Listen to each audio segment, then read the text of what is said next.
आप कैसे ज़ुहैब, अभी हम इनको बताएं ना जरा कि अभी हम अपने किस्से याद कर रहे थे कि स्कूल जाते हुए हम कितने खुश होते थे। बस जी क्या करें, आज दिल टूटा हुआ, दिल उम्मीद तोड़ा है किसी ने, बिल्कुल आज दिल टूटा हुआ, बात ना करें। ये वो उन मीम्स की बात तो नहीं हो रही जो हमारे एजुकेशन मिनिस्टर के मैं बच्चों के साथ हूँ कि क्या मजे थे और होते हैं कि रात देर तक सो के आप उठ रहे हैं, फिर उसके बाद क्रिकेट खेलने जा रहे हैं, अम्मा को कह रहे हैं नाश्ता बना के रखिएगा, मैं आ रहा हूँ। सारे ख्वाब तोड़ दिए ना एक साथ ही। ख्वाब आप लोग सारे देखिए, जो स्टूडेंट्स जो कि ऑब्वियसली चाहते थे कि स्कूल्स ना खुले, you have been out of schools for more than a year now. मैं साथ हूं तुम्हारे बच्चों, बट ये जो है तुम्हारे साथ जुल्म हुआ है। देखो मैं तुम्हारे साथ खड़ा हूँ क्योंकि मैं भी ये करता था, मैं अपना बैग छुपा देता था और ये बैग छुपाने की काफ़ी दिन तक चलती रही। काफ़ी दफ़ा मैंने बंक किया बैग छुपाने, लेकिन मेरी दादी थी तो वो ढूंढती थी मेरा बैग। हाँ, अब एक दफ़ा क्या हुआ कि उन्हें ढूंढ लिया, उन्होंने कबर्ड में था, उन्होंने मेरे पापा को कहा मुन्ने ये बैग छुपा दे हुए है अपना।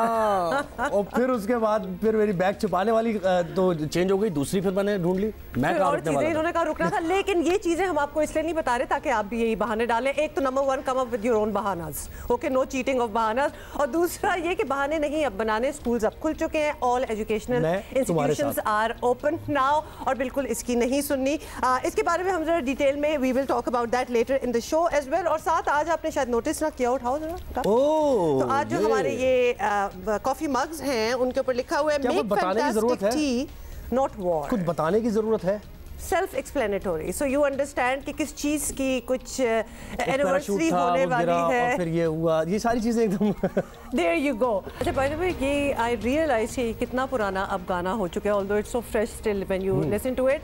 शान को देख के, बिकॉज़ Shaan looks a little different in this song, है ना? लेकिन गाना देखें आप कैसा है अभी तक। गाना तो टाइमलेस है जिसको कहा जा सकता है, तो टाइमलेस गाना है, but we'll talk more about that later. और ऑफ कोर्स आपको कुछ और गाने भी शफकत अमानत अली के सुनाएंगे, लेकिन सबसे पहले बड़ी अहम खबर से आगाज करेंगे। जियो पाकिस्तान का NA-75 डस्का में 19 फरवरी को होने वाले ज़िमनी इलेक्शन की रात 20 प्रिजाइडिंग अफसरान के पोलिंग बैग समेत लापता होने का मामला और इसका ड्रॉप सीन हो गया है। इलेक्शन कमीशन ने मुस्लिम लीग नून के मौक़िफ़ को दुरुस्त मानकर डस्का इलेक्शन को कल आदम करार देते हुए 18 मार्च को पूरे हल्के में दोबारा इलेक्शन का हुक्म दे दिया है। साथ ही deputy commissioner Sialkot, DPO Sialkot और AC डस्का को मुअत्तल करने का हुक्म भी जारी कर दिया। इलेक्शन कमीशन ने यह फैसला देकर तस्लीम किया है कि डस्का में वोटर्स और उम्मीदवारों के लिए साजगार माहौल फराहम नहीं किया गया। बिल्कुल जी, फायरिंग, खौफ व हरास और पुरतशद्दुद वाक़यात के बायस इंतखाबी अमल मशकूक हुआ। वफाकी वज़ीर इत्तलात शिबली फराज समात से पहले फैसला अपने हक में आने के लिए काफ़ी पुरउम्मीद थे। सुनिए ज़रा। ये अपनी मंशा के फैसले चाहते हैं, ये अपने मंशा के नताइज चाहते हैं, तो इसमें तो कुछ नहीं हो सकता। वो पुराने पाकिस्तान में होता था, नए पाकिस्तान में इस तरह का नहीं होता। जिस जगह पे वो हुआ है, आपने खुद जो आइडेंटिफाई किए हैं उस पे होगा। इलेक्शन मजाक है, ये पाकिस्तान के टैक्स पेयर से किया जाता है, ये मुफ्त नहीं होता है। तो जिस पे एतराज़ नहीं है उस पे क्यों इलेक्शन किया जाए। अच्छा, ये तो तब की बात थी जब वो काफ़ी पुरुमीद थे, लेकिन जब फैसला हुकूमती जमात की ख्वाहिश के खिलाफ आया तो शिबली फराज ने क्या कहा, ये भी सुन लें। आप इलेक्शन से भाग क्यों रहे हैं? हम इलेक्शन से भाग नहीं, ये आपकी ज़हनी की इख्तिरा एक तो हो सकती है, तो आप अपनी ज़हन की जो इख्तिरा है वो हमारे उस पर ना लाएं। अच्छा, बुज़दार हुकूमत को इस्तीफा नहीं देना चाहिए? बिल्कुल नहीं देना चाहिए। मेरा ख्याल है कि आपको साफत छोड़ देनी चाहिए। और ये उस्मान डार साहब जो यहाँ पे खड़े हुए थे प्रेस कॉन्फ्रेंस में, इन्होंने वाज़े तौर पर मीडिया टॉक्स में भी और प्रेस कॉन्फ्रेंस में ये कहा था कि जो भी इलेक्शन कमीशन का फैसला आएगा उसे मिनोन तस्लीम किया जाएगा। लेकिन मौक़िफ़ तब्दील हुआ। PTI इलेक्शन कमीशन के फैसले को सुप्रीम कोर्ट में चैलेंज करेगी अब, लेकिन मुस्लिम लीग नून ने इलेक्शन कमीशन के फैसले को खूब सराहा है। मरीम नवाज ने डस्का के अवाम को मुबारकबाद भी दी। अल्लाह ताला ने हक और सच को फतह दी और उसके बाद में पाकिस्तान के अवाम, ख़ुसूसन डस्का के अवाम का शुक्रिया भी अदा करना चाहती हूँ, उनको मुबारकबाद भी देना चाहती हूँ। जिस तरह डस्का के अवाम ने खुली धांधली का मुकाबला किया, बरसती गोलियों का मुकाबला किया, हुकूमती हथकंडों का मुकाबला किया, वोट चोरों का मुकाबला किया और न सिर्फ इस खौफ और जबर के माहौल में, धांधली के माहौल में बाहर निकल कर वोट डाला, बल्कि अपने वोट पर पहरा भी दिया। और आपको बताएं कि डस्का ज़िमनी इंतखाब पर इलेक्शन कमीशन का फैसला PTI हुकूमत के लिए सेटबैक तो है, लेकिन नून लीग को भी बहुत ज़्यादा खुश होने की ज़रूरत नहीं। सीट की जीत के लिए ऑब्वियसली अब तो यही लग रहा है कि नून लीग को मज़ीद मेहनत करना होगी। बिल्कुल, हमारे साथ मौजूद है पाकिस्तान तहरीक इंसाफ के रहनुमा उस्मान डार साहब। बहुत शुक्रिया, आपने वक्त दिया। कहिएगा, इलेक्शन कमीशन के फैसले पर हुकूमती रहनुमाओं का जो पहला रद्द अमल आया है वो ये था कि साबित कर दिया कि इदारे आज़ाद हैं, लेकिन आज़ाद इदारों की चार्जशीट्स तो आपके ख़िलाफ़ आई है। फैसले पर कोई मायूसी है आपको?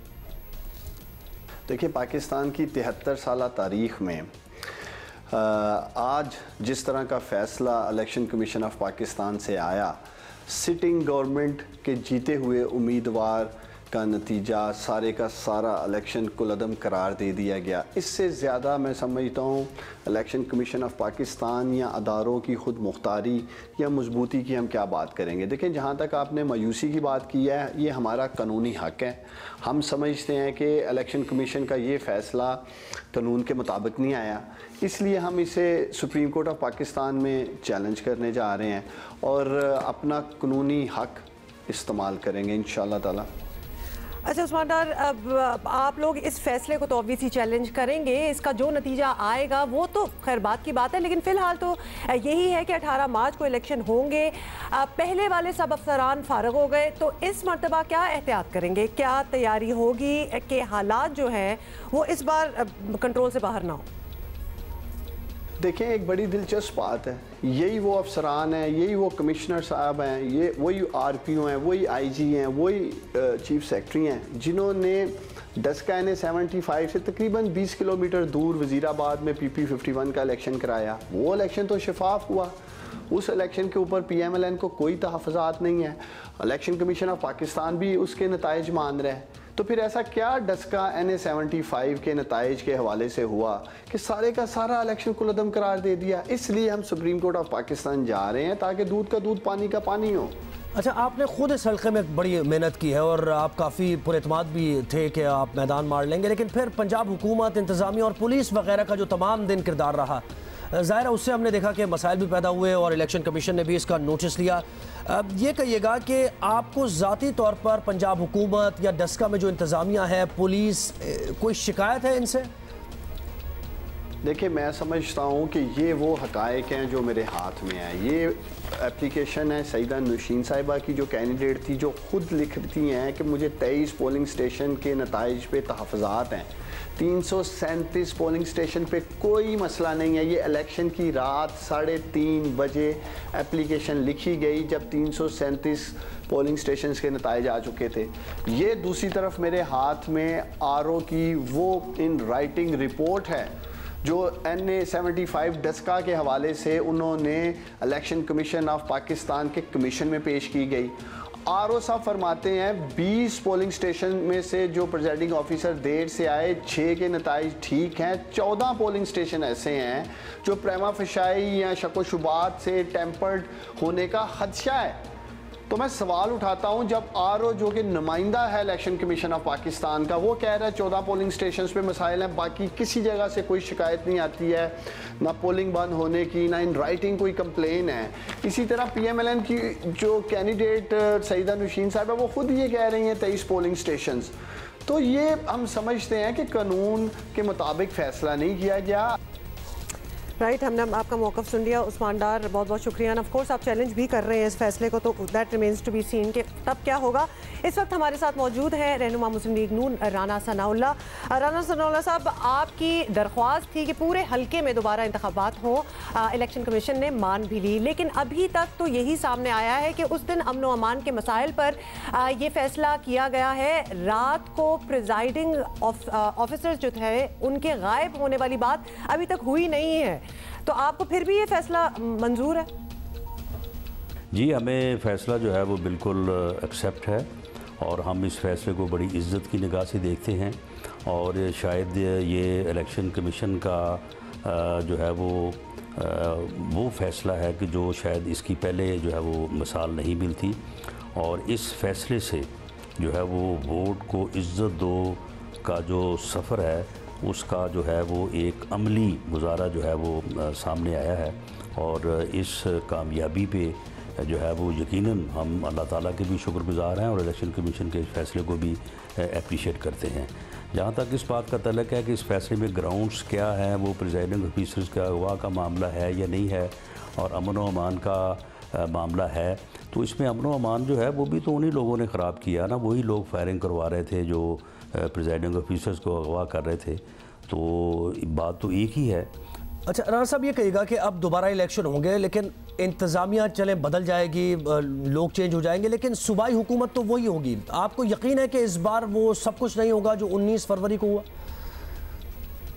देखें, इंतज़ामिया बिल्कुल बदल जाएगी, क्योंकि इंतज़ामी अफीसर जो इस में मुलव्वस पाए गए हैं, जिन्होंने अपनी ड्यूटी को सही तौर पे अंजाम नहीं दिया, जिन्होंने वहाँ पे होने वाली गुंडागर्दी और फायरिंग को जो है वो उन्होंने नहीं रोका, मुजरिमों को गिरफ़्तार नहीं किया, उन्होंने प्रिजाइडिंग ऑफिसर्स को अगवा होने दिया, बल्कि उनके अगवा में जो है वो एक जो है वो फ्रीक बने रहे, तो उनके ख़िलाफ़ जो उनकी मुअत्तली और उनकी ट्रांसफ़र का एक्शन हुआ है, उसके अलावा उनके ख़िलाफ़ मुकदमात दर्ज होने चाहिए।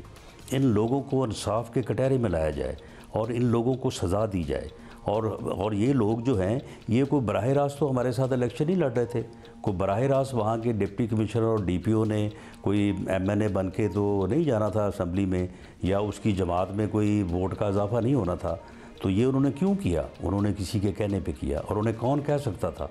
उन्हें पंजाब हुकूमत कह सकती थी, उन्हें हुकूमती उम्मीदवार कह सकता था, उन्हें इस इलेक्शन के जो इंचार्ज बना के भेजे गए थे वहाँ पे उस्मान डार साहब और फरदौस आशक अवान साहबा, जो वहाँ पे सारा दिन दंदनाते रहे हैं, वो कह सकते थे। तो ये जो बेनिफिशरी हैं, ये जो है ये इस जुर्म का खुरा जो है ये उन तक जाता है, और उनको भी इसमें जो है वो मुलव्वस किया जाना चाहिए, उनको इसमें जो है वो इंसाफ के कटहरे में लाना चाहिए।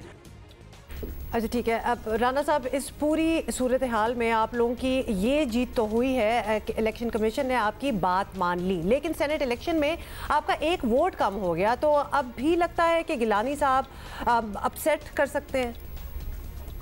देखें, गिलानी साहब वो क्योंकि वो PDM के कैंडिडेट हैं, हम इंशाअल्लाह ताला पाकिस्तान मुस्लिम लीग नून के जितने वोट हैं हम उनको पूरे वोट जो है वो देंगे। वो अपनी कैंपेन जो है वो भरपूर तरीके से जो है वो चला रहे हैं, और जिस तरह के आज उन्होंने हमारे साथ मुलाकात थी, उनके वो अराइवल में तशरीफ़ लाए थे मैडम मरियम नवाज साहबा से मिलने के लिए और उनका शुक्रिया अदा करने के लिए, तो जो फैक्ट्स एंड फिगर उन्होंने हमारे सामने रखे हैं, तो मेरा ख्याल है कि वहाँ पे तो एक आध वोट से कोई फ़र्क नहीं पड़ेगा, वो काफ़ी लीड से जो है वो इस सीट को जीतने जा रहे हैं।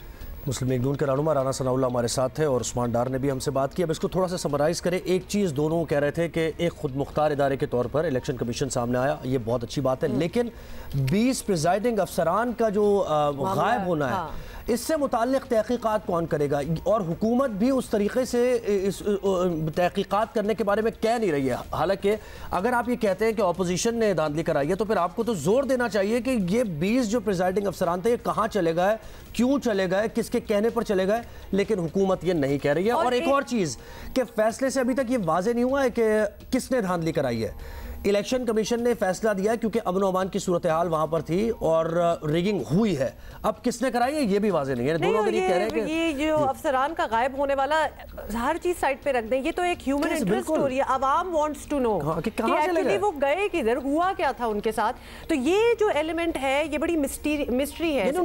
पूछा जाए कि आपके साथ हुआ क्या था, एंड आई थिंक ये होगा होना चाहिए। बिल्कुल हुकूमत का काम है, ये इंतजामिया का काम है। Absolutely, and we are going to give it the benefit of the doubt कि ये डेफिनेटली होगा, because Awam is very interested कि उनके साथ हुआ क्या था, वो गायब किधर हुए थे। और खुशखबरी ये है कि कोरोना वबा में नुमाया कमी और वैक्सीनेशन के आगाज़ के साथ मामूलात ज़िंदगी तेज़ी से बहाल हो रहे हैं।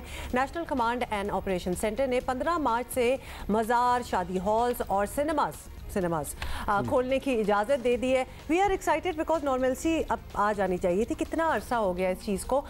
वज़ीर तालीम शफ़क़त महमूद ने 1 मार्च से तमाम स्कूल्स मुकम्मल हाज़री के साथ खोलने का ऐलान भी कर दिया है। 15 मार्च से होटल्स में इंडोर खाने की भी इजाज़त होगी और दफ्तर ऑफिस में वर्क फ्राम होम की पाबंदी भी ख़त्म कर दी जाएगी। बहुत से चेंजेस होने वाले। जी। और मज़ीद खुशखबरी ये है कि PSL के पूल मैचेस में शायकीन की तादाद 20% से बढ़ाकर 50% कर दी गई है।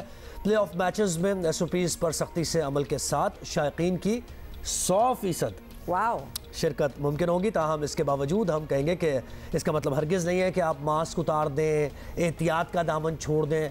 ये चीज़ें रखनी है साथ साथ। अच्छा, खास तौर पे बिल्कुल ये सारी हैं। यस, अब हमें कंडीशन हम थोड़े से हो गए हैं एक साल के अंदर कि जब हम बहुत ज़्यादा लोग इकट्ठे देखते हैं, खास तौर पे मैचेस की जब आप बात करें तो वैसे ही ज़रा दिल हिलना स्टार्ट हो जाता है, जरा खौफ आता है कि क्या हो रहा है। लेकिन ऑफ कोर्स अगर ये फैसले हुए हैं तो किसी मकसद से। लेकिन आपने सिनेमा पे मुझे देखा था एकदम क्या नौटंकी से जोड़ने की कोशिश की थी आपने मुझे कि मैं थोड़ा सा वो भी, लेकिन वो थोड़ा समझ गया था ये। थोड़ा सा ये भी कि at least there is going to be some entertainment, you know, जरा खौफ के मारे लोग घरों में ही बनते, विच वाज वेरी गुड।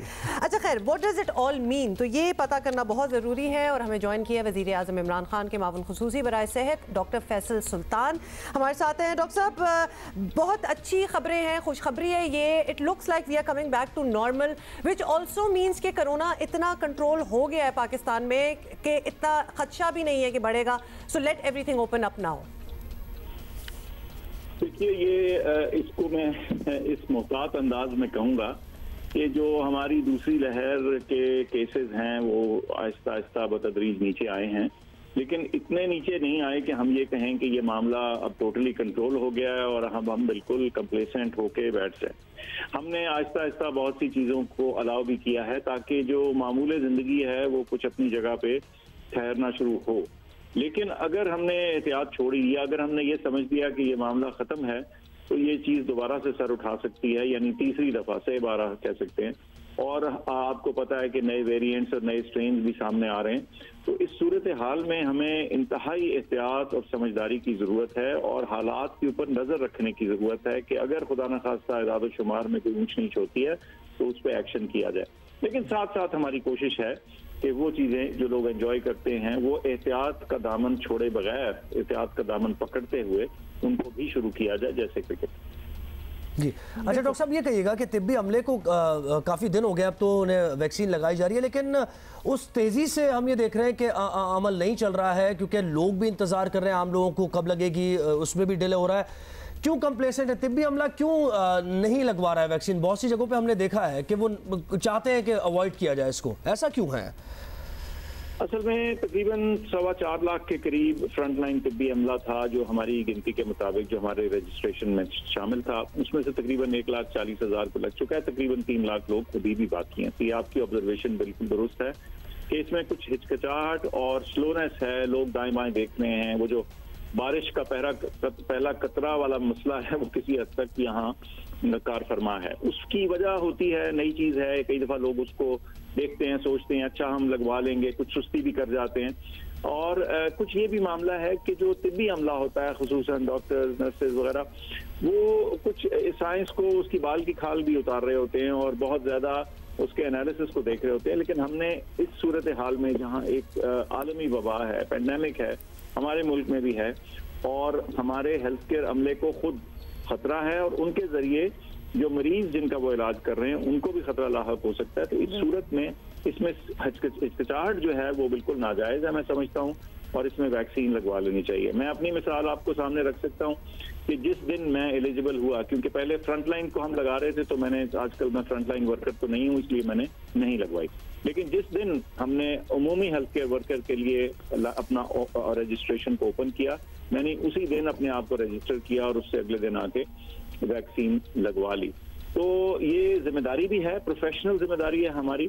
हम ना सिर्फ अपने बचाव का हमारे ऊपर जिम्मेदारी है, बल्कि अपने मरीजों का बचाव जो है वो भी हमारी जिम्मेदारी है। और इस सूरत में कोई इसमें ताख़ीर नहीं करनी चाहिए। और मेरी गुजारिश होगी अपने तमाम हेल्थ केयर वर्कर से कि वो फटाफट आके और अपने रजिस्ट्रेशन सेंटर करवा के और अपने सेंटर्स में अपना वैक्सीनेशन मुकम्मल करवाएं। राइट डॉक्टर फैसल, ये भी बताइएगा कि अब चूंकि हमने स्कूल्स खोल दिए, सिनेमाज, रेस्टोरेंट्स, अब हता कि हम तो बात कर रहे हैं कि स्टेडियम को भी 100% कर दिया जाए फुल, तो हमने over the past whole year हमने क्या असेस किया? हमारे नंबर्स एक तो बाकी दुनिया से कंपेयर किए जाएं तो उस तरह ऊपर नहीं गए जिस तरह बाकी दुनिया में हमने देखे। हर्ड इम्यूनिटी की भी बात हो रही थी, तो क्या सक्सेसफुली हमने क्या हर्ड इम्यूनिटी पा ली? What happened? कुछ रिसर्च, कुछ असेसमेंट तो हुई होगी कि पिछले साल ओवर द ईयर हुआ क्या? देखिए, एक तो ये है कि मेरा नहीं ख्याल कि इफेक्टिव हर्ड इम्यूनिटी जो है इस वक्त अचीव हो चुकी है। ये अज्यूम करना गलत फहमी होगी। उसकी वजह यह है कि अगर कुछ फीसद पॉपुलेशन को इन्फेक्शन हुई भी है तो ये उस लेवल पे अभी हम नहीं पहुंचे कि हम हर्ड इम्यूनिटी का कॉन्फिडेंटली लफ्ज इस्तेमाल कर सके। तो एक तो ये बात कह दो। हाँ, हमारे हालात क्यों बेहतर रहे, इसमें कुछ फैक्टर्स नोन हैं और कुछ अननोन रहेंगे फिलहाल। जो नोन चीजें हैं वो ये है कि हमारी पॉपुलेशन यंगर है बाकी दुनिया से, तो जो रिस्क इसका होता है वो थोड़ा हायर ओल्डर पॉपुलेशन पे ज्यादा होता है, तो कुछ एक वो फैक्टर है। लेकिन उसके अलावा इसमें हमारी जो हिकमत अमली है उसको भी मेरे ख्याल से थोड़ा बहुत उसका क्रेडिट भी आता है। उसमें कोहेरेंट रिस्पांस है, कोऑर्डिनेशन है सूबों के साथ, वफाकी लेवल पे टेस्टिंग को बढ़ाना, हेल्थ सिस्टम की काबिलियत को बढ़ाना, पीपीईज, ट्रेनिंग, ये सारी चीजें, एनपीआईज जो हैं, जो रिस्ट्रिक्शंस थी, लॉकडाउन थे, स्कूल कॉलेज बंद हुए, रेस्टोरेंट, ये सारी चीजें और ये तमाम सैक्रिफाइसेस थी, तकलीफात थी जिसके जरिए हमारा माशरा गुजरा, और इन्हीं के जरिए कुछ बेहतर कंट्रोल होने के कारण। अच्छा फैज साहब, ये कहेगा कि अब वो कोऑर्डिनेशन हो गई, क्योंकि शुरू में हमने देखा कि सिंध हुकूमत और वफाक में एसओपीज को लेकर या फिर लॉकडाउन होगा, सेमी लॉकडाउन होगा, ये बड़े मामलात देखे गए और इससे थोड़ा नुकसान भी हुआ। अब वैक्सीन को लेकर तो कोई इस किस्म की कंफ्यूजन नहीं है? नहीं है जी, शुक्र अल्लाह का। ऐसे छोटी मोटी कई दफा कंफ्यूजन हो जाती हैं जहाँ इतना बड़ा मुल्क हो तो। लेकिन देखें, अगर आप ओवरऑल देखें तो सारे मुल्क में वैक्सीन लग रही है, सारे मुल्क को दूसरी डोजेस भी जो हैं वो उसकी जो ट्रांच है वो भी डिलीवर हो गई है। हर रोज निम्स जो है वो नेशनल जो डैशबोर्ड है वैक्सीन का, उसके अंदर शामिल हो रहे हैं पेशेंट्स, यानी जो हेल्थ केयर वर्कर्स जिनको वैक्सीन लग रही है। मैं समझता हूं कि इंशाल्लाह अल्लाह करेगा कि ये हमारी वैक्सीन ड्राइव जो है ये भी मिसाली जानी जाएगी, सिर्फ इसकी स्पीड को जरा तेज करने की जरूरत है इंशाल्लाह। बहुत बहुत शुक्रिया doctor Faisal Sultan for speaking to us. और एक तसल्ली हो गई है, बहुत से सवाल जो हमारे दिमाग में थे वो आपने जवाब भी दे दिया। एहतियात जो है वो अभी भी रखना है, करना है हमने, क्योंकि ये दिस इज़ अगेन, मैं यही कहूँगी, डॉक्टर साहब भी ये कहते थे, it is in our hands कि ये फैलता है नहीं फैलता, कंट्रोल हो जाता है, ये आवाम के हाथों में है।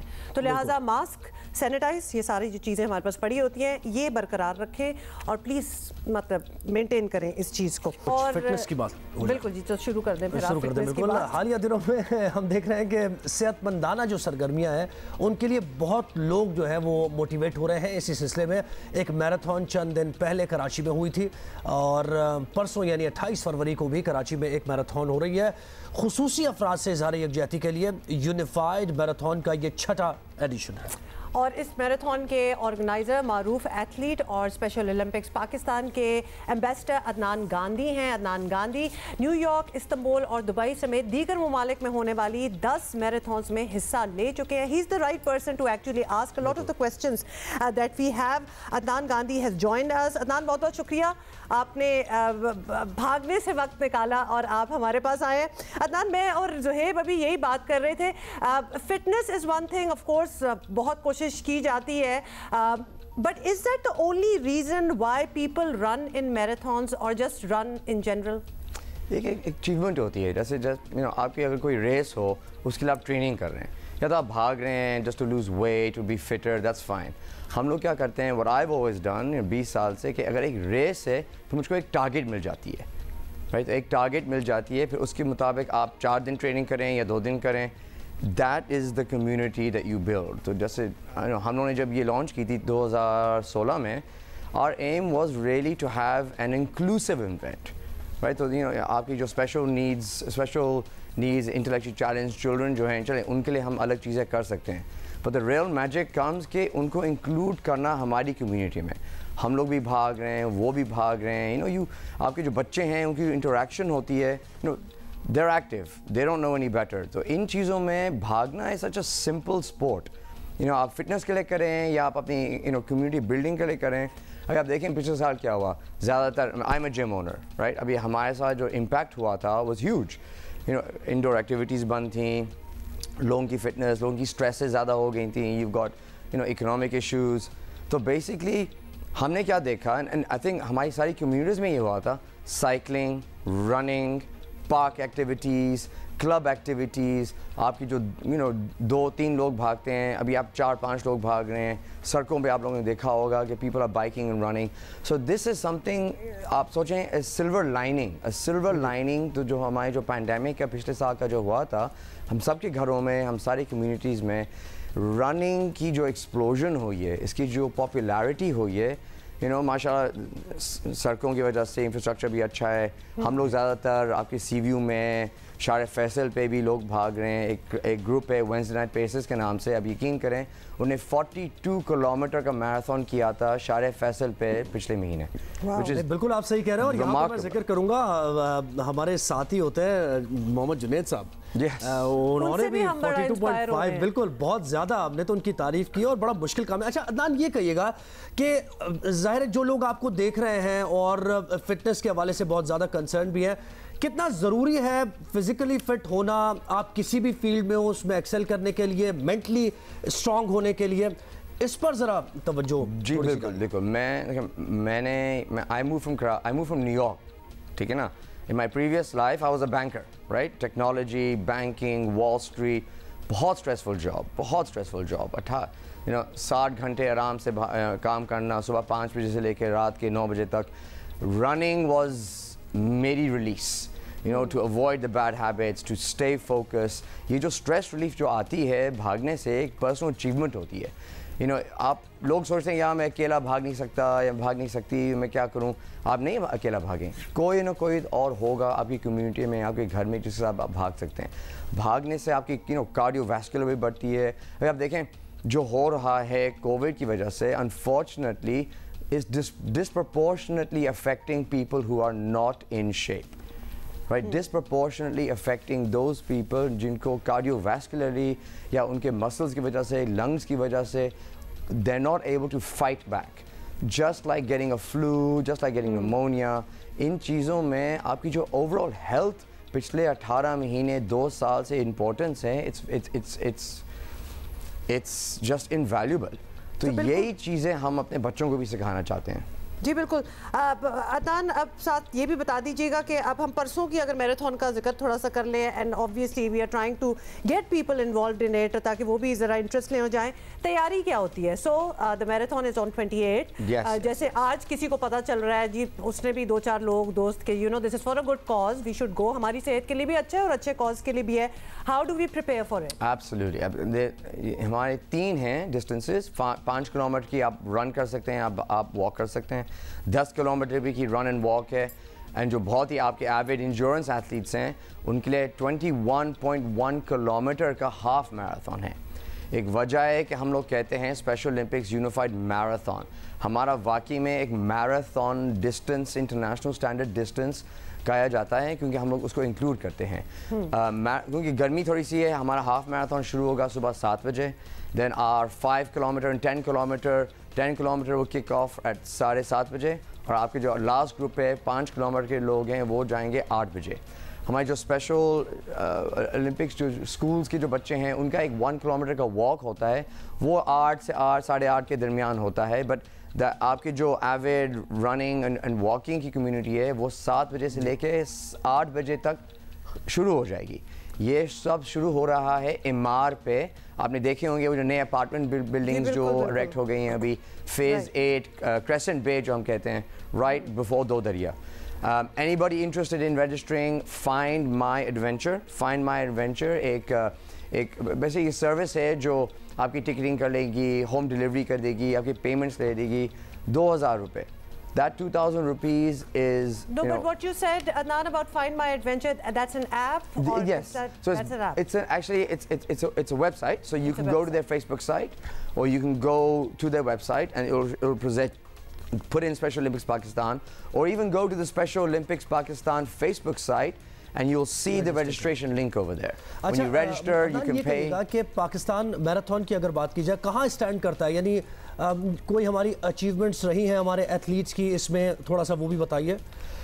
देखें, that's a tricky question, right? बस आप देखें मैराथन का मतलब है 42.2 किलोमीटर्स, राइट? तो जैसे मैंने भागे में, जब मैं बाहर रह रहा था पाकिस्तान आके 2015 में 2 दुबई भागे हैं. यहाँ से ग्रुप्स जाते हैं इस्तांबुल, दुबई. हमने हाफ आयरन मैन किए हुए हैं, 5 से 7 घंटे वो लगते हैं. ये जो ग्रुप आप दिखा रहे हैं पिक्चर्स की, माशाल्लाह ये हमारा जो ग्रुप है 2-3 ग्रुप्स हैं, राइट? तो पाकिस्तान की स्टैंडिंग, हम पाकिस्तानीज जाते हैं टू अदर कंट्रीज, हम लोग रेसिंग करते हैं.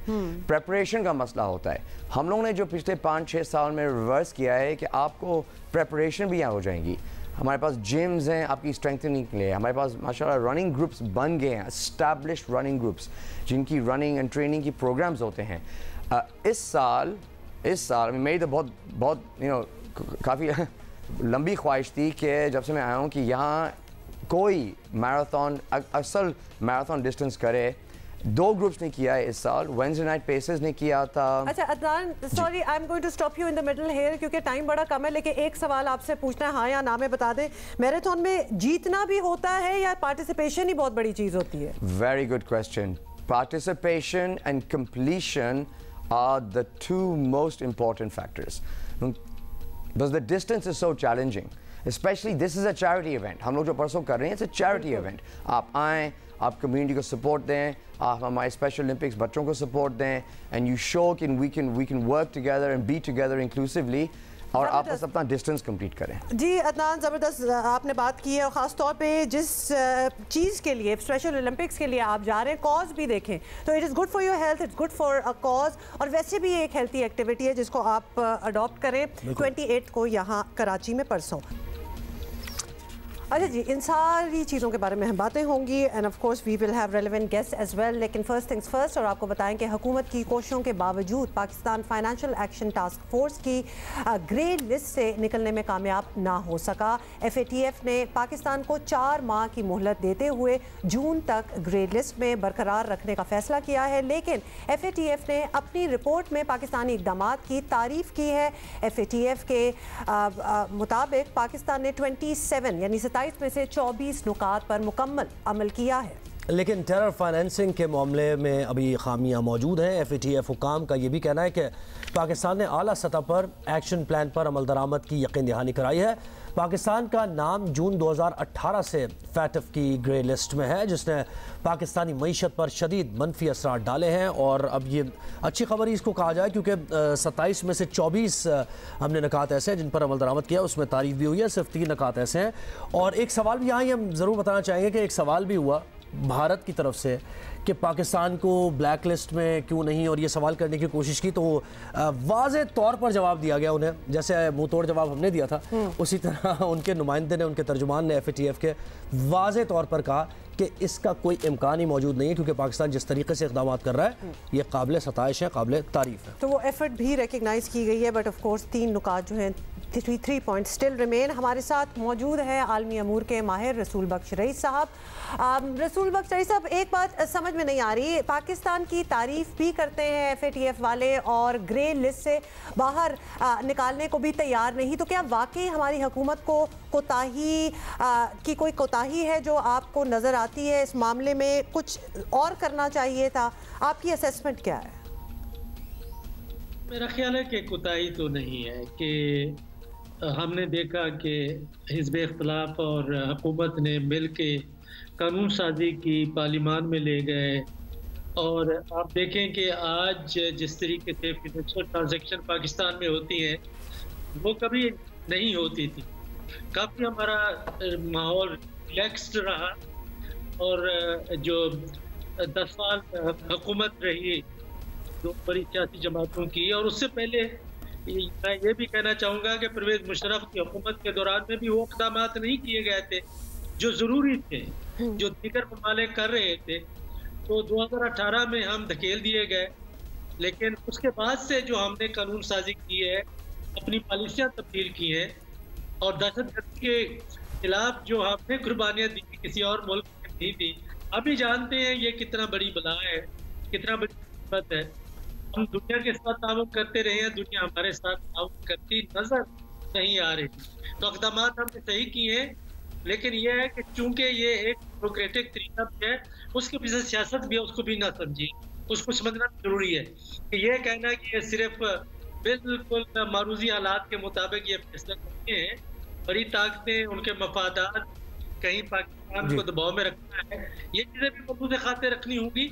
लेकिन हमें वो सब कुछ करना चाहिए जो वो कह रही हैं, और वो हम 2-4 चीज़ें जो रह गई हैं हमें करके जून तक इससे बाहर निकलना चाहिए। जी अच्छा रसूल बख्श साहब, ये कहिएगा जो तासुर एक बन रहा है, ये तासुर भी बन रहा है कि पाकिस्तान ग्रे लिस्ट में, ये सब एक्सपेक्ट कर रहे थे कि ग्रे लिस्ट से निकल जाएगा, तो ज़रा सी कहीं ना कहीं मायूसी है। इस मायूसी के तासुर पे आप क्या कहेंगे? कितना अहम है ग्रे लिस्ट में ही होना और पीछे ना जाना और 27 में से 24 पर अमल दरामद करना, ये एक अचीवमेंट के तौर पर देखा जाए ना यकीनन इसको।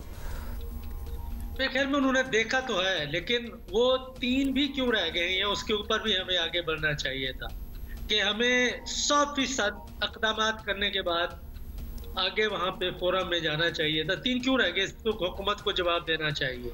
लेकिन मेरा ख्याल ये था कि कल हम बात कर रहे थे और काफ़ी जो बसरीन है उनका ख्याल ये था कि ग्रे लिस्ट से निकाल के प्रोविजनली हमें ले आएंगे वाइट लिस्ट में और कहेंगे जो बाकी 2-3 चीज़ें रह गई हैं आप जून तक उनको मुकम्मल कर लें। कि प्रोविजनल भी उन्होंने नहीं किया तो उससे बड़ी मायूसी हुई है। मैं रात इंतज़ार करता रहा, सारा पाकिस्तान इंतज़ार करता रहा, क्योंकि इससे हमारा मुस्तकबिल वाबस्ता है कि जब तिजारत में पाबंदियाँ लगें और इस तरह का माहौल हो तो बैरूनी सरमायाकारी नहीं हो सकती मुल्क के अंदर। वो सरमायाकारी नहीं होती तो सरमाया भी यहाँ से हमारे लोग निकाल के बाहर ले जाते हैं तो उससे बेरोजगारी फैलेगी, गरीब गरीब तर होता जाएगा। हमें ये इक़दाम अपने कौमी मफाद में करने चाहिए। बहुत मायूसी हुई है, उन्होंने मेरे ख्याल में सख्त भी रवैया पाकिस्तान के साथ रवा रखा हुआ है, लेकिन उसके पीछे कुछ और मफादात भी हो सकते हैं। अच्छा रसूल बख्श रईस साहब, ये भी बता दीजिएगा ये 3 नुकात जिसकी वजह से अभी तक हम ग्रे लिस्ट में ही हैं, they have to do with terror financing. अब पाकिस्तान, हम सबको पता है कि पाकिस्तान ने काफ़ी स्ट्रिंजेंट मेजर्स भी लिए हैं। FATF अपने आप को भी कहते हैं कि हम इन्वेस्टिगेटिंग एजेंसी नहीं है, लेकिन वी हैव टू सी कि क्या मेजर्स लिए जा रहे हैं। तो हम अभी तक उस मोड़ तक क्यों नहीं पहुँच गए? ऑल्दो हमारा प्रॉब्लम है terror, that is our problem, और हम उसको कंट्रोल करने के लिए इतना कुछ कर भी चुके हैं। What more needs to be done? लेकिन मैं इस सिलसिले में हुकूमत को पहलकारी करके इंटरनेशनल एक्सपर्ट्स की टीम बनानी चाहिए। बड़े बड़े लॉयर्स अगर आपके पास मौजूद हैं जो हमारी मदद कर सकते हैं उनको भी शामिल करें। लेकिन वो लोग जो उन ममालिक के साथ काम करते रहे हैं जो कभी ग्रे लिस्ट में या ब्लैक लिस्ट में थे, वो कैसे निकले, और जिन बातों के बारे में वो कह रहे हैं कि हमें टेरर फाइनेंसिंग के बारे में कवानीन सख्त करने चाहिए, तो हमें उनसे भी पूछ लेना चाहिए कि आपके एक्सपर्ट क्या कहते हैं। आप हमें बताएं कि हमें थोड़ी सी हिदायत दें, बाजी में भी वो देते रहे, तो हमें इस बारे में कोई गफलत नहीं करनी चाहिए, बहुत जल्दी करना चाहिए और जो एक्सपर्ट्स मौजूद हैं दुनिया में उनसे मशवरा करना जी। अच्छा हमें गफलत नहीं करनी चाहिए, आप ये कह रहे हैं, एक्सपर्ट्स से हमें मशवरा भी करना चाहिए, लेकिन आप ये समझते हैं कि वहाँ भी कोई लॉबी कार फरमा है इस तरह की, जैसे दीगर इशूज़ पर? अगर हम कश्मीर की बात करें, क्यों नहीं होता, फ़लस्तीन का मसला देख लें और फिर दीगर मसाइल भी देख लें दुनिया में, यमन का मसला, तो वहाँ कुछ लॉबीज़ काम करती हैं, जो लॉबीज़ स्ट्रॉन्ग होती हैं, दोज हु आर कॉलिंग, तो वो फिर होने नहीं देती मसले का हल। तो क्या FATF में भी कोई लॉबी भारत को लेकर कोई ऐसी स्ट्रॉन्ग है जो एक रुकावट है हमारी वाइट लिस्ट में ना आने के लिए? बिल्कुल है। मैं समझता हूँ कि हिंदुस्तान ने एड़ी चोटी का जोर लगाया है और उनकी सफारतकारी हमसे ज़रा थोड़ी सी इस सिलसिले में काफ़ी पाकिस्तान में दबाव में रखने वाली है, और जो कुछ बड़ी ताकतें हैं वो हमसे खुश नज़र नहीं आती। हमने उनके लिए भी बहुत कुछ किया, अफ़गानिस्तान के हवाले से तालिबान के साथ मुआहदा करवाया है। मई तक आप देखते हैं बाइडन की नई हुकूमत आई है कि ये कहना कि ये बिल्कुल गैर जानिबदार किस्म का इदारा है, मैं तो उसको नहीं मानता। इसके पीछे ताकतें हैं, इसके पीछे मफादात हैं, लॉबीज़ हैं, और उसका हमें जहाँ सफारतकारी की ज़रूरत है सफारतकारी करें, और उसके साथ साथ जो मैंने पहले बात की है कि एक्सपर्ट से मशवरा करके हमें माहिराना अंदाज में इससे निकलने के लिए वो तमाम इक़दाम कर डालने चाहिए ताकि उनको एतराज़ करने की कोई गुंजाइश ना रहे। Makes perfect sense. बहुत बहुत शुक्रिया डॉक्टर रसूल बख्श रईस साहब हमसे बात करने का। लिहाजा FATF नोज़ कि पाकिस्तान की इंटेंशन बिल्कुल क्लियर है, बट जिस तरह रसूल बख्श साहब भी कह रहे थे कि we need to maybe consult वो मुल्क जो कि ग्रे लिस्ट में होते थे and how successfully they came out of it, तो लिहाजा कुछ सीखा जा सकता है। Okay, we still have time till June. जी, क्या करना है आगे? आगे जी बिल्कुल यही करना है कि जिसकी हम काफ़ी देर से जिक्र कर रहे हैं तो उसके बारे में भी बात कर लें। आपको बताएं कि सरप्राइज डे और फैंटास्टिक टी के हैशटैग्स 2 साल गुजर जाने के बावजूद आज भी भारत को ट्रोल करने के लिए इस्तेमाल हो रहे हैं और काफ़ी होते हैं। अगर बस फैंटास्टिक टी आप लिख दें और शायद हमेशा होते रहेंगे। 26 फरवरी 2019 को भारत की जानिब से फ़ज़ाई हदूद की खिलाफ वर्जी के नतीजे में पैदा होने वाली कशीदगी के बाद पाकिस्तान ने भारत को सरप्राइज़ देने का वादा अगले ही दिन पूरा कर दिया, यानी 27 फरवरी को जो है वो पाकिस्तान की फ़ज़ाई हदूद में दरअंदाजी की कोशिश करने पर पाक फ़ज़ाइया ने ज़बरदस्त जवाबी कार्रवाई करते हुए भारत के 2 लड़ाके जहाज़ मार गिराए, जिनमें से एक तैयारा मकबूजा कश्मीर में और दूसरा तैयारा पाकिस्तान में बालाकोट के मकाम पर गिरा, जहां से इंडियन पायलट विंग कमांडर अभिनंदन को गिरफ्तार कर लिया गया था। लेकिन पाकिस्तान ने अमन का पैगाम देते हुए अभिनंदन को चाय पिलाकर 2 दिन बाद बरास्ता वाघा बॉर्डर रिहा कर दिया था। वज़ीर आज़म समेत पूरी पार्लियामेंट का ये मुत्तफ़क़ा फैसला था, जिसने न सिर्फ पाकिस्तान को अस्करी बल्कि इखलाकी बरतरी भी हासिल हुई। इसमें आलमी बरादरी की जानिब से पाकिस्तान के इस कदम को भरपूर अंदाज में सराहा गया। भारतीय तैयारे गिराकर मुल्की दिफा के नाकाबिल तस्खीर होने का सबूत देने वाले विंग कमांडर नुमान अली को सितारा जुर्रत और स्क्वाड्रन लीडर हसन महमूद सिद्दीकी को तमग़े जुर्रत से भी नवाजा गया। और देखें, ये सरप्राइज डे और इस तरह के फैंटास्टिक टी के हैशटैग्स ये ठीक है अपनी जगह, अब ट्रोलिंग भी हो रही है, लेकिन कितनी अनफॉर्चुनेट बात है कि भारत इस खित्ते में हमारा हमसाया मुल्क है और इस खित्ते के अमन के लिए जिस तरीके से पाकिस्तान कोशिशें कर रहा है, भारत उसको बार बार तबाह बर्बाद करने की, यानी भारत की सोच क्या है पीछे इस खित्ते में, क्या हमेशा यही सूरत हाल रहेगी, लोग मरते रहेंगे? तो अनफॉर्चुनेट बड़ा अफसोसनाक भी है रवैया भारत का। फिर सवाल ये भी है कि क्या इस इंसिडेंट के बाद 2 साल गुजर गए, लेसन्स हैव बीन लर्न्ड और नॉट? ये भी बहुत बड़ा सवाल है। कुछ दिनों में कल परसों ये वाकया हुआ है कि कुछ राब्ता हुआ है और सीज़ फायर मुआहदे की खिलाफ वर्जी पर कुछ तबादला ख्याल हो कि ये एटलीस्ट ना हो और ये चीज़ें ना बंद हो, तो थोड़ा सा राब्ता हुआ है। अच्छा जी, हमें ज्वाइन किया हमारे गेस्ट हैं, steam guest, they are with us. Squadron leader Umair Niazi हमारे साथ हैं, wing commander Yasir Kamal, both of them have joined us here in Karachi studios. बहुत बहुत शुक्रिया जी आप लोगों ने हमें ज्वाइन किया। सबसे पहले तो इस दिन के हवाले से स्क्वाड्रन लीडर उमैर नियाजी आपसे पूछ लें सबसे पहले, what does this day mean to you? मतलब अनएक्सपेक्टेड इस किस्म की एक चीज़ हो जाना, 2 साल गुजर गए हैं, पाकिस्तानी अवाम तो बिल्कुल भूलने वाली नहीं है कि हमारे आर्म्ड फोर्सेस, हमारे एयरफोर्स के लोगों ने क्या कारनामा अंजाम दिया। सबसे पहले तो अस्सलाम वालेकुम, मैं आप लोगों का बड़ा मशकूर हूँ कि वालेकुम अस्सलाम बुलाया। ये दिन जो है उसकी जो भी अहमियत हम बताएं, हम बेसिकली लफ्ज़ों में बयान ही नहीं कर सकते। एक ऐसी चीज़, एक नाकाम कोशिश दुश्मन ने की जिसमें उसने हमारी मुल्क की सालमियत को, हमारी खुद मुख्तारी को उसने ठेस पहुंचाने की कोशिश की और हमने उसका उनको ऐसा जवाब दिया जो अल्लाह की मर्ज़ी से हमने एक उनको सबक सिखाया जो कि उनकी आने वाली नस्लें हमेशा याद रखेंगी। तो अगर हम इस दिन की इम्पोर्टेंस की बात करें तो वो तो लफ्ज़ों में बयान ही नहीं हो सकती, ना हमारे लिए और ना ही वो दुश्मन जिसको हमने एक जवाब दिया। जी अच्छा, विंग कमांडर यासिर कमाल, आपके तासुरात जानना चाहेंगे। आपने कैसे देखा जब ये खबर मिली आप तक, क्योंकि हम तक जब पहुंची होगी उससे पहले आपको मौसूल हो गई होगी ये खबर, तो क्या यानी उस तरफ क्या सोचा आपने? इसको एनालाइज किया कि बार बार पैदर पे शिकस्त का सामना करना पड़ता है भारत को, लेकिन वो ओछे हथकंडों से बाज नहीं आता है। उस दिन के तासुरात भी ज़रा शेयर कीजिएगा अपने। जी बिल्कुल, आफ्टर पुलवामा अटैक जैसे ही हुआ 14 फरवरी के दिन, तो उसके बाद IAF ने just to get that political motive of Indian, जो कि उनकी वहाँ पे उस टाइम पर इलेक्शन कैंपेन चल रही थी, उसको हासिल करने के लिए IAF को यूटिलाइज़ किया। ऑन 26 फरवरी उन्होंने एक कावर्डली अटैक किया पाकिस्तान के ऊपर और वो बहुत ही कावर्डली उन्होंने कुछ जगहों पे अपने बॉम्ब्स गिराए और वापस चले गए। To react and to act fast enough on to this reaction, Pakistan had to attack back onto India, and then on 27th हमने उनको वो जवाब दिया और हमने ये साबित किया कि पाकिस्तान एयर फोर्स एक प्रोफेशनल एयर फोर्स है और हमने उनको उस अल्लाह ताला की जो है करम नवाजी, मेहरबानी है, बिल्कुल जी, मेहरबानी है डेफिनेटली खुदा की, जितना शुक्र अदा की, बिल्कुल करो। Absolutely. Squad leader Umair Niazi, आपसे भी यही पूछेंगे आफ्टर दैट इंसिडेंट, एक तो क्यूरियोसिटी भी होती है आवाम को, क्योंकि जब हम आर्म्ड फोर्सेस की तरफ देखते हैं, हमारे जवान, एयरफोर्स, आर्मी, नेवी, आप इनको देखते हैं तो लगता है कि ये आम इंसान से बढ़ के इनकी स्ट्रेंथ और करेज है, जो कि आई गेस होती भी है। लेकिन इस किस्म के इंसिडेंट जब आते हैं तो एक यकीन भी हो जाता है और एक ऑ इंस्पायरिंग इंसिडेंट इनको समझा जाता है।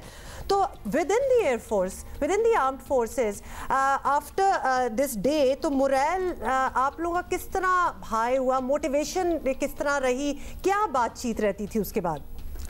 देखें, सिचुएशन जिस तरह बिल्डअप हो रही थी आफ्टर पुलवामा अटैक, वो तो हम सबको पता था। तो एयरफोर्स विजिलेंट तो वैसे ही थी, उस दौरान उस अरसे के लिए हम लोग थोड़े ज़्यादा अलर्ट हुए हुए थे। तो एक तो उन्होंने जो अपनी तरफ से हमें एक सरप्राइज़ देने की कोशिश की, वो एक्चुअली में हमारे लिए एक सरप्राइज़ नहीं था, वी वर प्रिपेयर्ड, जिसका रिज़ल्ट हमने देख लिया कि उन्होंने मुल्क को 4 जगह से, हमारे मुल्क की सरहद को पार करने की कोशिश की, 3 जगह से तो नाकाम हुए, और जहाँ चौथी जगह पे उन्होंने क्रॉस भी किया, वहाँ से भी वो नाकाम वापस चले गए। तो जब हमने उनको इस चीज़ का जवाब दिया अगले दिन 27 फरवरी को, तो फीलिंग्स मैं आपको इस तरह बताऊंगा कि हम लोग एक स्क्रैम्बल पे थे, हवा में थे, हमें पता था सिचुएशन बिल्डअप हुई है, और जब हमने लैंड किया तो हमें पता चला कि हमने उनके 2 जहाज़ गिरा दिए। तो अब उस वक्त जो मेरी फीलिंग्स थी वो मैं लफ्ज़ों में बयान नहीं कर सकता, कि वो एक खुशी भी थी, आंखों में आंसू भी थे, और अल्लाह का शुक्र भी कर रहे थे, हम्बल्ड थे, मतलब कि लफ्ज़ों में बयान नहीं कर सकते वो फीलिंग। बट उसके बाद मोराल तो वैसे ही एयरफोर्स का बड़ा ज़बरदस्त होता है। मोराल एक ऐसा बूस्टअप हुआ कि एक चीज़, एक अचीवमेंट मिली जिसमें हमें पता चला कि अल्लाह मियाँ ने हमें एक चीज़ से नवाज दिया है। तो जो लेवल ऑफ मोटिवेशन था ट्रूप्स का, जो पायलट्स का, फाइटर पायलट्स का, वो इतना ज़्यादा हो गया, इतना अच्छा हो गया कि बस मतलब कि अल्फाज उसके लिए नहीं, अल्फाज बिल्कुल बिल्कुल। अच्छा यासिर, आप कहिएगा, एक तो वो हो गया, अभिनंदन को गिरफ्तार भी कर लिया और बाइज्जत तरीके से हमने, उसके बाद की जो ये एपिसोड है कि हमने उसको रखा, चाय भी पिलाई और बाइज्जत तरीके से वागा के रास्ते हमने रवाना भी किया। अब ये फीलिंग उससे ज़्यादा एक खुशी का बायस है, इखलाकी बरतरी हासिल होना, फिर अपना दुश्मन जब वो बिल्कुल ही आपके कंट्रोल में हो, कहते हैं ना दुश्मन अगर हो ज़ेर तो लो सख्त इंतकाम, और सख्त इंतकाम फ़कत दरगुजर में है। तो वो जो हमने दरगुजर करके कि जाओ हम जंग नहीं चाहते हैं, हम अमन चाहते हैं, इस जेस्चर को आप कैसे एक्सप्लेन करेंगे? जी देखें, that was a peace gesture which we showed after arresting the pilot of Indian Air Force. We returned them on the instructions of Prime Minister of Pakistan. We returned the pilot and we never wanted to escalate the situation. जो हमारी situation उस time पे चल रही थी, हम नहीं चाहते थे कि ये जो situation चल रही है वो आगे मज़ीद escalate हो. That was a peace gesture, knowing the fact हमने उस दिन जो भी अटैक किए इंडियन टारगेट्स के ऊपर, हमने एक एक टारगेट को सेलेक्ट किया। बीइंग अ प्रोफेशनल एयरफोर्स हमने उन टारगेट को अचीव किया और डेलिबरेटली हमने उन टारगेट्स को मिस किया and we made that video and बाद में हमने वर्ल्ड को वो वीडियो शो भी की कि वो देखें और ये इस चीज़ को पहचाने कि पाकिस्तान एयरफोर्स एक प्रोफेशनल एयरफोर्स है और उसने डेलिबरेटली वो टारगेट्स मिस किए हैं। But at the same time we never wanted to escalate the situation because India had done this before as well. After Pulwama they wanted to gain some of their political objectives और उनको achieve करने के लिए they utilized their IF to achieve their political targets. But as a professional air force we have done it and हमने अपने उस pilot को अपने पास रखा, उसका ख्याल भी किया, उसको चाय भी पिलाई and he has also appreciated our tea as well. अच्छा जी, फाइनली, और वो चाय का आपने जिक्र किया तो चाय तो कोई नहीं भूलने वाला, वो चाय तो जब वो आएंगे तो उनको यही चाय पिलाई जाएगी। अब आपसे ये भी पूछना चाहेंगे स्क्वाड लीडर उमैर, आप बता दें क्या ऐसी फीलिंग होती है, देखें बाकी प्रोफेशंस में तो इस किस्म की होता है कि किसी को बड़ा अच्छा प्रोजेक्ट कोई मिल जाता है तो बाकी जो होते हैं वो सोचते हैं कि भाई काश से मुझे मिला होता।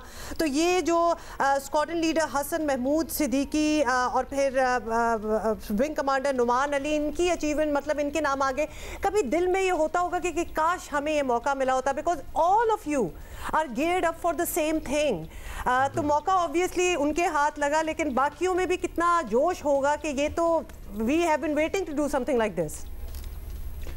देखें, इसमें मैं ये कहूँगा कि हमारा जो प्रोफेशन है, जो हमारा रोल एंड टास्क है, वो हम एज अ टीम अचीव करते हैं। उस दिन भी it was a complete team जिसने ये जो मिशन प्लान हुआ, जो फ्लाई हुआ, जो हमने अचीव किया, दिस एक्चुअली एक टीम एफर्ट थी जिसका हमें रिजल्ट मिला। हाँ, इसमें मैं ये कहूँगा कि अब अल्लाह की मर्ज़ी, अल्लाह जिसको इज़्ज़त से नवाजे और हमें उस पर खुश होना चाहिए। तो we are very happy as a colleagues of wing commander Hasan and wing commander Numan, और हम उनके लिए बड़ा वो है। लेकिन एक ख्वाहिश दिल में होती है कि काश ये मौका मुझे मिला होता। तो हम लोग अभी भी इसके लिए तैयार हैं। अगर कोई इस तरह की चीज़ आई तो हम लोग अपना काम, हमारा काम है कि हम तैयार होकर वहाँ पर महाज पर खड़े हो जाएँ। आगे अल्लाह की मर्ज़ी है कि वो जिसको इज़्ज़त दे। यहाँ हम आपसे ये भी कहना चाहेंगे कि आप लोग तो पायलट्स हैं, you are in that field जहाँ आप ये कर सकते हैं। हम जैसे लोग भी तैयार होते हैं कि even if we are required, our services are required in any way. जी, आप तो हमारा फख्र है। और हम ये जो चैन की नींद सोते हैं, ये आप ही लोगों की वजह से सोते हैं कि हमें पता है कि कोई भी हमें मैली आंख से नहीं देख सकता। और अगर ऐसा होगा तो फिर यही होगा जो हुआ है, जिसके बारे में हम डिस्कस कर रहे हैं। शुक्रिया करेंगे। बहुत शुक्रिया wing commander Yasir Kamal for coming here, squadron leader Umair Niazi for being with अस।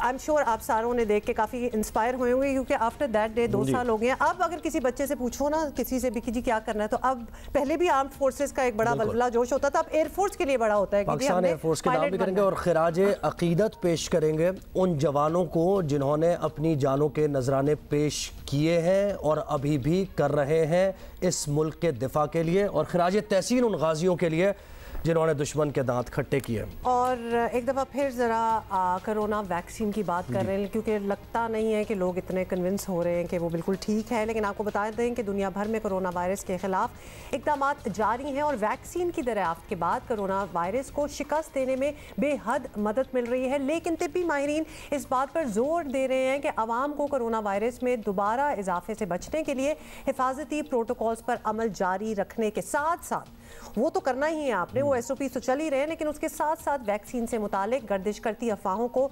नज़रअंदाज भी करना होगा। बिल्कुल, वैक्सीन के मनफी असरात के बारे में अब तक कोई वाक़या रिपोर्ट नहीं हुआ है। कोरोना वैक्सीन मुकम्मल तौर पर महफूज है, जिसके आम इस्तेमाल की मंजूरी हर तरह के तजुर्बात से गुजरने के बाद ही दी गई है।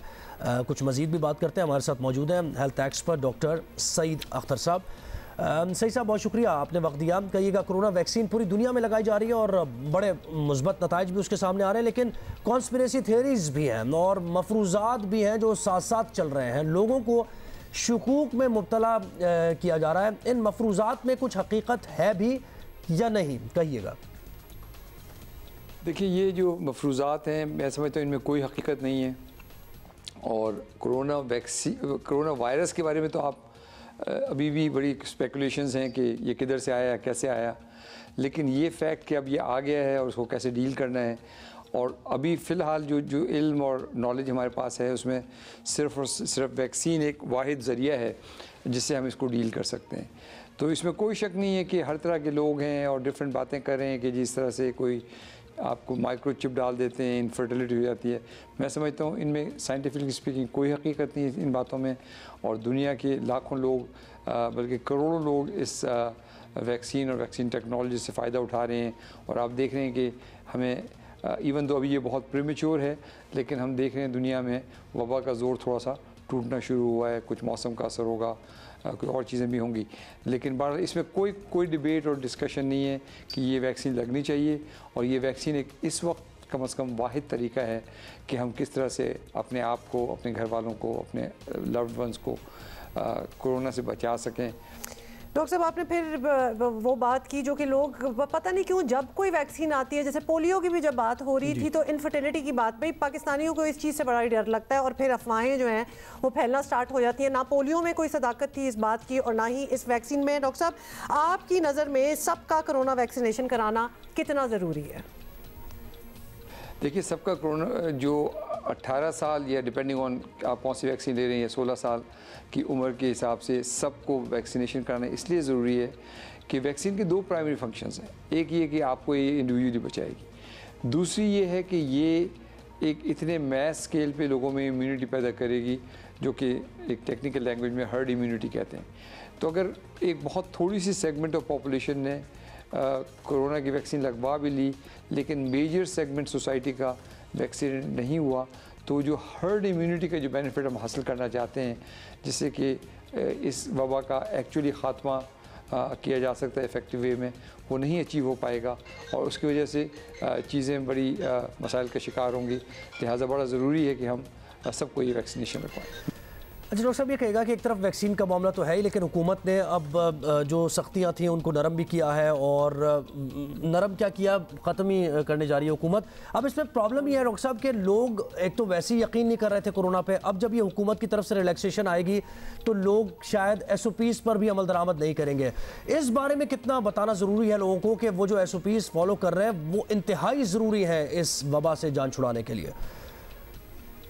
मैं ये समझता हूँ कि ये थोड़ा सा हुकूमत का प्रीमेच्योर इक़दाम है ये पाबंदियों को ख़त्म करने का और जो चीज़ों को खोलने का, और मैं समझता हूँ इसमें भी थोड़ी सी हुकूमत स्लाइटली लेट है। ये वैक्सीनेशन का प्रोसेस अर्ली जनवरी में अगर शुरू हो जाता और एक वाफर मकदार में वो वैक्सीन अवेलेबल हो सकती थी तो शायद हम ये पाबंदियाँ हटाने में हक़ बजानिब थे।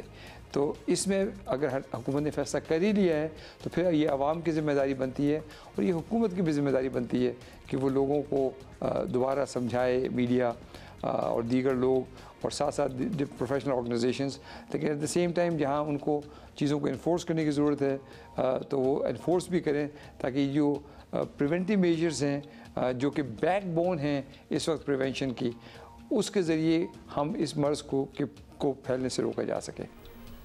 बहुत शुक्रिया doctor Saeed Akhtar for speaking to us. और आपके जो वर्ड्स थे ना कि अवाम की ज़िम्मेदारी है, अब ये अवाम ये समझ जाए तो बहुत बड़ी बात है।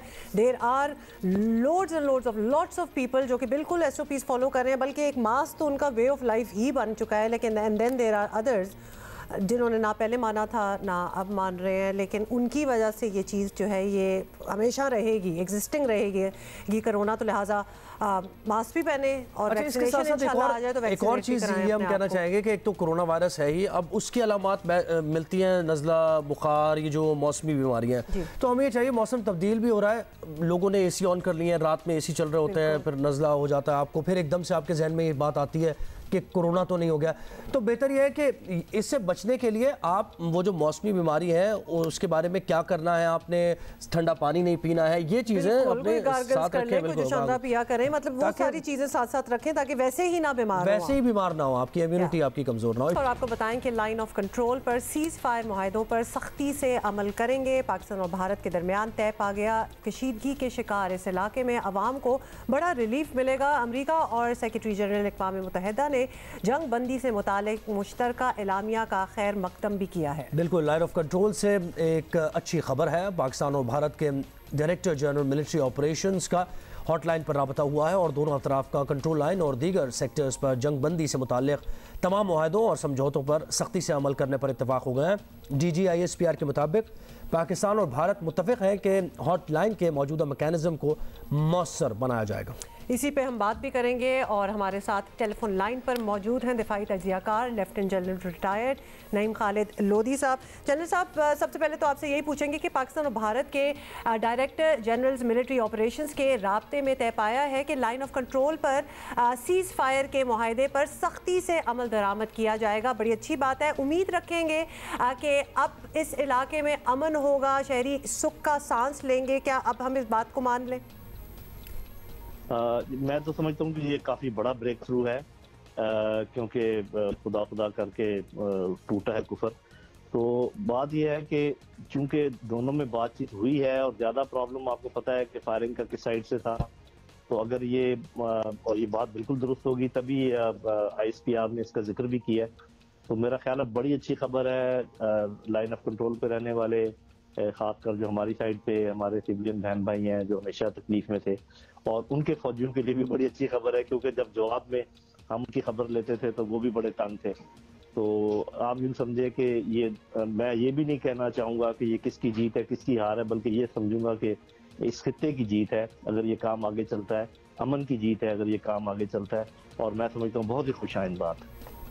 अच्छा, ये कहिएगा कि लाइन ऑफ कंट्रोल के साथ ही मसला कश्मीर भी जुड़ा हुआ है। इस इलाके में मुस्तकिल अमन क्या मसला कश्मीर के हल के बिना मुमकिन है, आप समझते हैं? साफ ज़ाहिर है कि अमन तो जब जुल्म हो तो अमन तो मुमकिन नहीं होता, और वहाँ पर बेइंतहा मज़ालिम ढाए जा रहे हैं और लगातार इतना अर्सा हो गया है। अब तो आपको पता है कि वहाँ पर वो डेमोग्राफिक चेंजेस लाने की कोशिश भी कर रहे हैं, तो ये सारी बातें बातचीत से ही तय हो सकती हैं। जंग व जदल से तो मसले और गंभीर हो जाते हैं। तो मेरा अपना ख्याल ये है कि अगर उन्होंने ये बात मानी है तो इसका मतलब उनके जहन में ये भी है कि आगे बातचीत क्या होगी। तो उस लिहाज से मैं समझता हूँ कि पहला कदम जो है ये मस्बत है। आगे अब कैसे चलते हैं मामला ये देखते हैं। जनरल साहब ये भी बताइएगा कि अब एक मामला तय हुआ है, अमन की उम्मीद बंधी है, तो एक और उम्मीद ये भी हो सकती है कि पाकिस्तान और भारत अब मजीद राब्ते करें और फिर मुज़ाकरात की टेबल पर भी आए। तो should we hope for that, इसकी उम्मीद रखें? देखिए, हाईएस्ट राब्ता तो आपको पता है पॉलिटिकल लेवल पर ही होता है। तब हम ज़्यादा पुरुमीद होंगे जब वज़ीर ख़ारजा की लेवल पे या सेक्रेटरी ख़ारजा की लेवल पे इसके बाद मीटिंग होनी चाहिए। उसके बाद कोई एपेक्स मीटिंग होनी चाहिए दोनों वज़ीर आज़म के दरमियान। तब तो ये मामलात आगे चलते नज़र आएंगे। और मुझे लग ये रहा है कि अमेरिका खुसूसी तवज्जो दे रहा है इस खित्ते के ऊपर, ख़ासकर जब उन्होंने देखा कि भारत के अंदर क्या हो रहा है और चीन के साथ जो भारत की मुठभेड़ है, उसके बाद जो टेंशन है पाकिस्तान और भारत की, इन तमाम चीज़ों को मद्देनजर रखते हुए शायद अमेरिकन जो नई गवर्नमेंट है उन्होंने ये फैसला किया है कि इस खित्ते में थोड़ा सा अमन बहाल करने की कोशिशें की जाए। तो मुझे लग रहा है कि ये जो कुछ हो रहा है इसके पीछे कुछ और बड़ी ताकतों की काविशें भी शामिल हैं। इसलिए लगता है कि ये बात आगे चलेगी। बहुत बहुत शुक्रिया जनरल नईम लोधी साहब हमसे बात कर रहे थे। तो उम्मीद तो जी बांध के रखनी आपको चाहिए, बिकॉज इसकी भी कोई उम्मीद नहीं थी, लेकिन इंशाल्लाह ये बरकरार भी रहे और हो भी गया ये सीज़फायर। अच्छा जी, अब कुछ PSL के कुछ मैचेस हैं आज। आपको पता है वीकेंड पे 2 मैचेस होते हैं, तो उसके हवाले से भी आपको आगाह कर दे। ये जब गाना बजता है ना तो ये बस एक माहौल सा बन जाता है। तो जी आज कौन से मैचेस हैं? लाहौर कलंदर और मुल्तान सुल्तान का 3 बजे दोपहर को, और फिर पेशावर ज़ल्मी और कोयटा ग्लैडिएटर्स 8 बजे रात को। तो लिहाजा 2 मैचेस टुडे। बड़ी जबरदस्त ट्रीट होने जा रही है फैंस के लिए। 2 मैचेस हैं, 2 मैचेस हैं। और फिर हमने देखा है कि अब शायकीन जो है वो 20% वाली कैपेसिटी तो चल रही है और उस पर भी पूरा 20 पे आ रहे हैं लोग। और क्या अच्छा माशाल्लाह, हम अच्छा वैसे एक मैं आपको बताता हूं कि जब फास्ट बॉलर का बाउंसर आता है ना तो कब वो आता है और कब लगता है ये पता नहीं चलता बैट्समैन। तड़ी दी है मुझे, मतलब मैं बात कर रहा हूं। आपको बता दूं कि बाउंसर पे मैंने एक पुल शॉट मारना है और फिर आपको पता है ना कि फिर बॉल स्टेडियम से बाहर जाती है। हाँ, फिर लेके अच्छा मुझे जैसे 12वें खिलाड़ी को फिर कहते जाओ लेके आओ बॉल लेके आओ। इस पे तो बड़े सिग्नेचर्स वगैरह भी हुए हैं, हम भी आज करके जाएंगे। तो खैर एनीवे ये हम इधर रख लेते हैं जी। वैसे खवातीन यानी लड़कियां हो और उनके हाथ में हथियार हो। कोई मैं कह रही थी, एक तो पुल शॉट वाली बात की है, लेकिन ये शॉट जो है ना ये नहीं, मैं ऐसे बैठे कि बैट का एटलीस्ट जो है ना वो लगे ना। तो अगर आप अपने SOPs वगैरह बरकरार रखेंगे, एवरीथिंग शुड गो नॉर्मल, तो इंशाल्लाह स्टेडियम्स में 100% कैपेसिटी भी खोल दी जाएगी। Everybody can go and enjoy that. लेकिन उससे पहले यू हैव टू प्रूव कि वी कैन डू दैट। तो प्लीज SOPs बिल्कुल ग्राउंड जाए, SOPs के साथ जाए और एंजॉय भी करें। तो फिर ये कि कल के रिजल्ट बताएंगे हम। कल नहीं, कब आना है हमने? मंडे को आना है। हाँ, अब तो हम मंडे को इंशाल्लाह मिलेंगे और हम जरा तैयारी कर लें, शायद हमारी भी जरूरत पड़ सकती है मैच। बिल्कुल, हम तैयार हैं। Have a great weekend. एक बैट्समैन और एक बॉलर तैयार है, देख लें फिर किसी भी टीम को अगर चाहिए हो। सी यू मंडे, बाय। मैं वेव कर रही हूँ इससे। ओके जी।